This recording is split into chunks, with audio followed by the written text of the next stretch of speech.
You know that feeling when you hit your 40s or 50s and it just feels like you've stalled out? Well, the answer isn't some new sports car or a dramatic escape. What you really need, it turns out, is an audit. That quiet anxiety you might be feeling, it isn't a crisis. It's actually a signal. It's a signal that it's time to re-examine the life you've built. And today, we're going to do just that, using the timeless wisdom of the Stoics. So, here's our game plan. First, we'll name the problem, the midlife illusion. Then, we'll grab our Stoic toolkit. After that, we'll get into the nitty-gritty of the life audit itself, followed by a super clear 4-step framework. And finally, we'll talk about how to make this a real, lasting part of your life.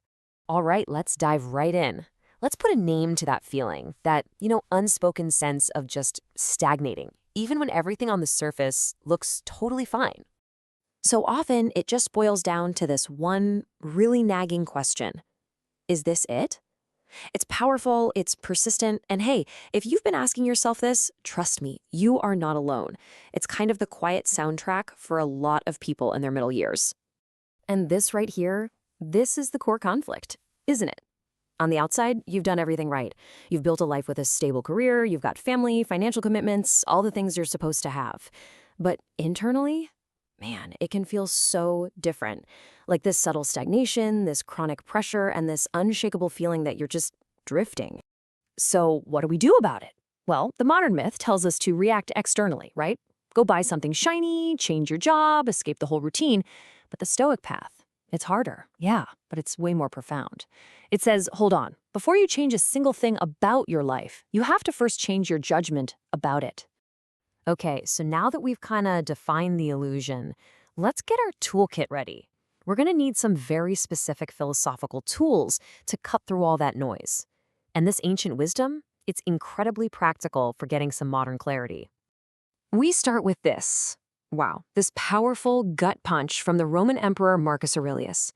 He wasn't saying this to be depressing, not at all. He said it to sharpen his own focus, to force an immediate shift in perspective on what actually matters. And this concept has a name, Memento Mori. It just means remember you must die.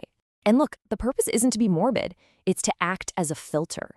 If you start to logically scrutinize your daily actions through the lens of your own mortality, you'd be amazed at how fast the trivial stuff just falls away. Your real priorities, they snap right into focus. Now, this separation, this is absolutely key. So much of that midlife anxiety we feel comes from pouring all of our energy into that column on the right. Our status, what other people think, market forces we can't possibly control.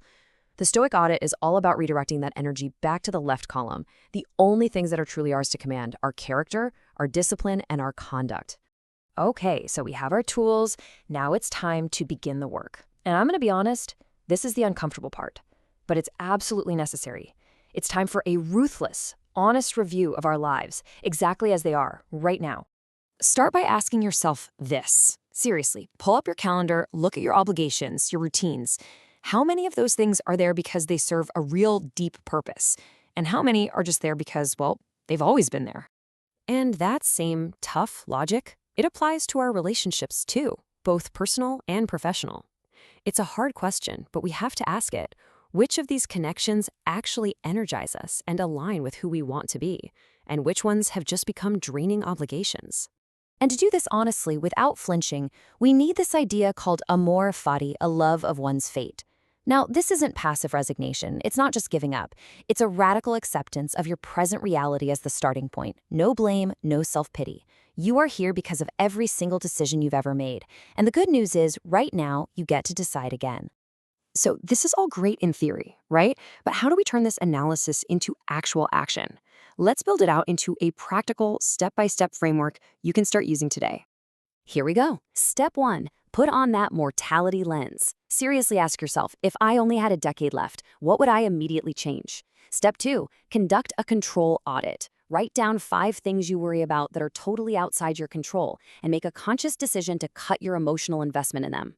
Step 3, a virtue reset. Forget about achievements for a second. Focus on the person you want to be, more courageous, more disciplined, more honest. And finally, step 4, a strategic adjustment. Make just one small, concrete, intentional change in the next 30 days. That's it, one thing. Now here's the thing, and this is really important. This audit isn't a one-and-done fix. It's the beginning of a whole new practice. The goal isn't just to solve today's feeling of stagnation, it's to build a system that prevents it from creeping back in the future. So, what does that practice actually look like? Well, it can be super simple. Think of them as daily anchors. Start your morning with Memento Mori, just a quick thought to set your priorities for the day. At midday, do a quick check-in on that dichotomy of control. Where is my focus right now? And in the evening, take a minute to reflect on your actions. This is how purpose becomes something you practice, not something you just find once. And this brings us to what might be the most crucial point of all. This whole process, it is not about blowing up your life and starting over from scratch. You don't need a total reinvention. You need alignment. You need small, careful, deliberate adjustments that bring your daily actions in line with your deepest values. Ultimately, midlife isn't a decline. It's a narrowing of illusion. You have less time, and that means your attention becomes sacred. So the challenge is to audit your life with real discipline. Because when you do, you ensure that whatever comes next, your next chapter, is built on purpose. It won't be accidental.